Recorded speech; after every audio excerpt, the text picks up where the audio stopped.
Gérer ta business à partir de ton téléphone, c'est possible? Voici les 10 applications que j'utilise religieusement pour gérer ma business et les mandats que j'ai avec mes clients.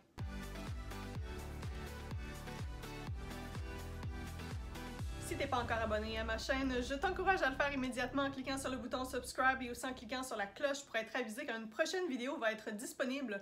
Une vidéo qui va t'aider avec le marketing de ton entreprise pour qu'au final, tu adores ton entreprise. Je gère autant mon marketing que celui de mes clients et donc j'ai dû trouver des façons de gérer tout ça sans perdre la tête. Et puis les 10 applications que je vais te présenter aujourd'hui m'aident beaucoup justement à garder le cap, à ne pas perdre la tête et aussi à offrir un bon service à mes clients. La première catégorie d'applications dont on va parler, c'est tout ce qui est création de contenu. Tout d'abord, Lightroom, qui est une application pour faire de l'édition de photos. C'est ce que j'utilise toujours pour tout ce qui est de mes posts sur Instagram, Facebook, LinkedIn et aussi les thumbnails pour ma chaîne YouTube.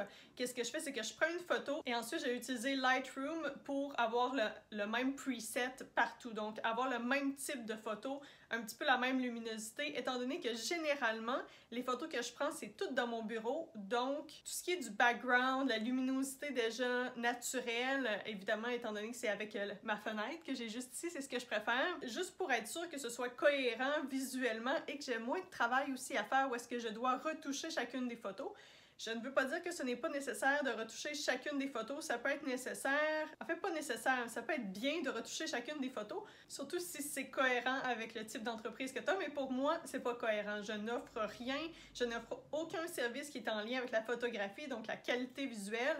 Donc, Lightroom est parfait pour moi. Qu'est-ce que j'ai fait? C'est que j'ai déjà créé un preset, qui est mon preset Instagram. Puis c'est ce que j'utilise évidemment pour Instagram, mais aussi pour YouTube, Facebook, LinkedIn, name it. Pour mes photos, j'utilise aussi Blur.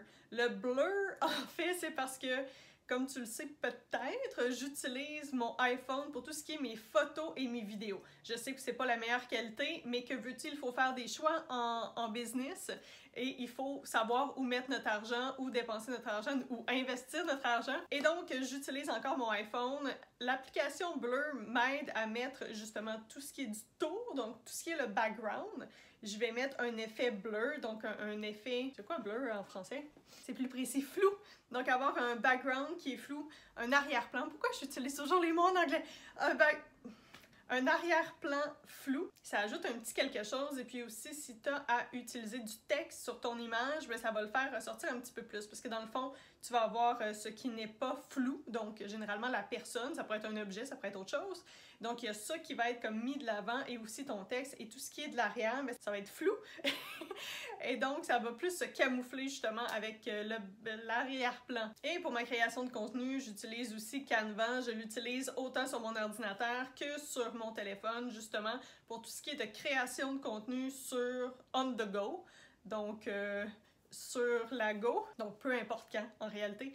Avec Canva, tu as autant la possibilité de travailler sur tes visuels avec ton ordinateur et aussi sur ton téléphone. Donc si jamais il y a quelque chose que tu veux soit changer ou créer, tu as comme une éclair de génie et puis là tu dis « Oh mon Dieu, je veux poster ça sur Instagram », eh bien tu peux le faire sans problème avec ton téléphone. Maintenant, il va avec les applications que j'utilise pour le marketing. Évidemment, étant donné que je fais beaucoup de publicité Facebook et Instagram pour mes clients, eh bien, j'ai Facebook Ads directement sur mon téléphone et puis je suis capable de suivre en temps réel comment ça se passe justement par rapport aux publicités de tous mes clients, donc sur la même application, ce qui est super bon justement si jamais il y a un client qui m'appelle et je ne suis pas chez moi. Puis même si toi tu commences avec les publicités Facebook, je te dirais que l'interface Facebook Ads est très simple, c'est très facile de comprendre les résultats à première vue, donc pas besoin de décortiquer tout, contrairement sur Facebook Ads. Évidemment, tu n'as pas autant de malléabilité sur Facebook, sur l'application Facebook Ads que directement dans ton Facebook Ads Manager, mais il y a quand même certaines choses que tu es capable de faire. Tu peux éditer aussi des campagnes, donc ça peut être pertinent pour toi à faire on the go, pas besoin d'aller directement sur ton ordinateur. Et avec ça, il y a l'application Facebook Business. Donc, si tu gères une ou plusieurs pages Facebook, ça peut être pertinent pour toi parce que tu as toutes les informations justement liées à ta page Facebook, mais dans cette application Facebook Business. Donc, il y a plein de raccourcis justement que tu n'aurais pas sur l'application Facebook générale qui est plus adressée aux personnes, à ton compte personnel. Donc, c'est pertinent aussi d'avoir celui-là. Mais là, je parle, mais j'aimerais ça t'entendre. C'est quoi les applications que toi, tu utilises sur ton téléphone pour gérer ta business? Écris-le dans la section des commentaires, s'il vous plaît. Une autre application que j'utilise pour mon marketing, c'est Squarespace. C'est la plateforme que j'utilise pour mon site web. J'en ai utilisé plusieurs par le passé. J'ai utilisé WordPress, j'ai utilisé Wix et c'est tout. Maintenant, je suis sur Squarespace et je suis très heureuse. Je trouve ça super simple. Aucun problème. Je pensais que j'allais être limitée au départ, étant donné qu'avec WordPress, tu as beaucoup d'options de plugins que tu peux ajouter. Puis là, j'étais stressée un petit peu avec Squarespace, mais mon site n'est pas un site qui est très complexe, donc je me suis dit que j'allais être correcte. Et si jamais un jour, je grandis davantage ou j'offre autre chose et Squarespace n'est plus pour moi, eh bien, je changerai pour WordPress. Mais tout ça pour dire qu'il y a une application Squarespace pour ton téléphone et puis tu peux voir différentes choses. Tu peux voir ce que je regarde principalement, c'est la section Analytics, qui est comme ton Google Analytics, mais directement de Squarespace. C'est pas aussi précis, mais ça te donne par exemple le nombre de visiteurs, le nombre de pages vues, des trucs comme ça. Puis, ça te permet de voir à quoi ressemble ton trafic sur ton site web. Et l'autre application marketing, c'est MailChimp. C'est ce que j'utilise pour mes courriels, donc mes communications par courriel. J'utilise encore MailChimp parce que j'aime beaucoup. J'ai utilisé aussi d'autres systèmes, d'autres plateformes, puis je reviens à MailChimp. Éventuellement, probablement que je changerai, mais je trouve ça super simple. Ça m'offre tout ce dont j'ai besoin. Je suis à 237, je crois, abonnés à mon infolette. Si jamais tu es intéressé puis tu veux être ajouté à ma liste, pas de problème, tu as juste à m'écrire un petit courriel, je vais le mettre dans la section des commentaires et puis tu pourras me dire tout simplement que tu vas être ajouté, je vais t'ajouter avec plaisir. Mais j'utilise l'application MailChimp sur mon téléphone justement pour tout ce qui est, oui, des fois je vais créer directement un courriel avec mon téléphone, puis ce que je trouve cool, c'est que justement en utilisant directement mon téléphone, j'ai vraiment plus l'impression d'écrire à quelqu'un, d'écrire un courriel. Donc souvent, qu'est-ce qui arrive, c'est que les mots coulent plus facilement, justement parce que je ne suis pas dans la plateforme directement MailChimp, ou en tout cas mon cerveau ne comprend pas qu'il est dans la plateforme MailChimp. Et puis c'est vraiment comme si j'écrivais, même je dis courriel, mais c'est comme si j'écrivais un message texte un petit peu plus. Donc souvent je suis capable d'écrire de façon plus personnalisée, donc directement à mon public cible, mais aussi un message qui est plus cohérent, puis ça me vient plus rapidement. Maintenant, c'est bien beau, la création de contenu, le marketing, mais je dois aussi gérer des projets. Donc, qu'est-ce que j'utilise? Quelle application est-ce que j'utilise pour gérer mes projets? J'utilise Google Drive, c'est ce que j'ai utilisé depuis le début et je suis super contente d'utiliser justement cette plateforme-là parce que ça me permet justement d'avoir vraiment le tracking de tout ce qui se communique par rapport à une pièce de contenu, piece of content, par rapport à un morceau de contenu, par rapport à du contenu. Et voilà. Donc, quand je propose quelque chose à un client, par exemple, si je propose un texte pour un courriel, eh bien là, je le propose dans Google Drive et puis mon client va mettre ses commentaires et puis je suis capable de garder tout ça à l'intérieur. On n'a pas besoin de s'envoyer des fichiers puis tout ça. Donc, je crée directement, chaque fois que j'ai un nouveau client, en fait, je vais créer un nouveau dossier au nom du client et à l'intérieur de ça, il y a un dossier client avec le même nom. Dans le fond, par exemple, si le nom de l'entreprise, c'est Belles Étoiles, eh bien, je vais créer un dossier Belles Étoiles pour moi et à l'intérieur, je vais créer un autre dossier qui va s'appeler Dossier client Belles Étoiles. Donc, à l'intérieur du dossier client, c'est vraiment là que je vais collaborer avec le client et si jamais il y a d'autres personnes aussi qui doivent regarder tout ça, des fois ça arrive, il n'y a pas seulement une personne dans l'entreprise. Donc, les autres personnes aussi peuvent avoir accès à ce document-là.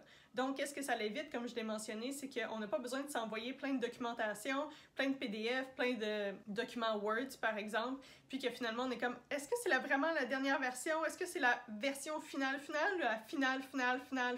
Ça nous est tous déjà arrivé, hein? J'utilise aussi Trello.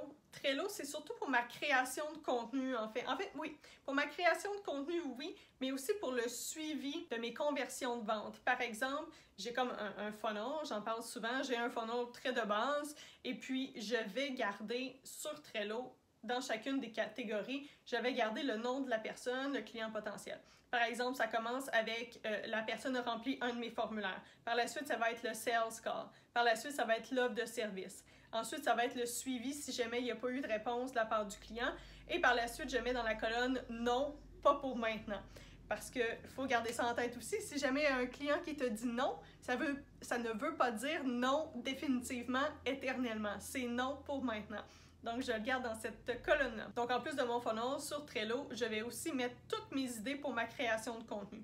Parce que ça t'arrive probablement, moi en tout cas, ça m'arrive toujours.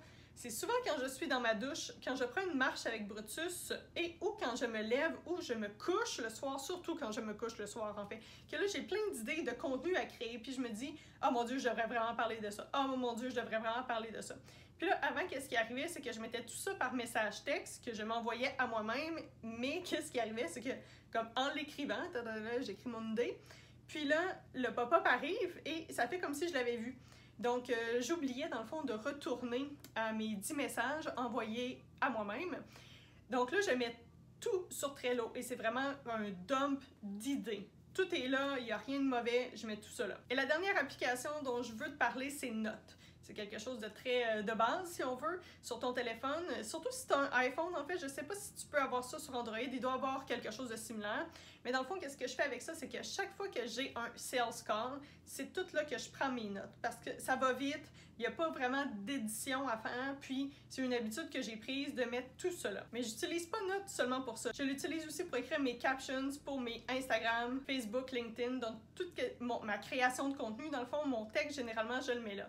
Je sais pas si c'est une plateforme que toi tu peux aimer, moi je l'adore, je l'aime beaucoup, ça fonctionne bien. Tu peux aussi te créer des sections avec les hashtags les plus courants que tu utilises le plus, qui sont liés à ton domaine, puis vraiment les catégoriser. Donc après ça, ça devient super facile quand il y a le temps de poster sur Instagram. Tu copies, colis, copie-colis, copier-coller. Là, je veux juste te montrer aussi un petit truc que moi je fais. Je sais que mon chum trouve ça un petit peu ridicule comment je fonctionne, mais pour moi, je sais pas, je préfère voir ça comme ça que de voir une tralée d'applications sur mon téléphone. Ça me rend nerveuse. Donc, qu'est-ce que j'ai fait? Je vais te le présenter juste ici. J'ai divisé mon téléphone en différentes catégories où est-ce que je mets les applications directement dedans. Je suis pas certaine que c'est la façon la plus productive d'agir. Parce que dans le fond, pour accéder à une application, je dois d'abord cliquer sur le groupe d'applications et ensuite sur l'application. Mais niveau stress, anxiété, ça m'aide beaucoup, justement, parce que j'ai l'impression que tout est classé. Non seulement j'ai l'impression, mais tout est classé et puis je me sens mieux. Donc des fois aussi, il faut juger. Est-ce que c'est mieux productivité ou anxiété? Maintenant que tu sais comment être plus productif en utilisant ces applications, je veux te montrer comment être plus convaincant avec tes mots. J'ai un tout nouveau service que je vais lancer bientôt pour t'aider à trouver les bons mots pour vendre tes services. Donc si c'est quelque chose qui t'intéresse, inscris-toi à ma liste pour être avisé quand je vais lancer ce 10 service. Et oui, c'est vraiment un service one-on-one, c'est pas du coaching de groupe ou tout ça, c'est vraiment du service one-on-one. Le lien est dans la description. Maintenant, c'est le temps de cliquer sur le thumbs up, t'es rendu à la fin de la vidéo, donc je suis persuadée que c'est parce que t'as aimé. Clique sur le petit thumbs up, ça m'aide beaucoup. Merci. C'est tout pour aujourd'hui, donc je te souhaite une belle journée. Bye bye!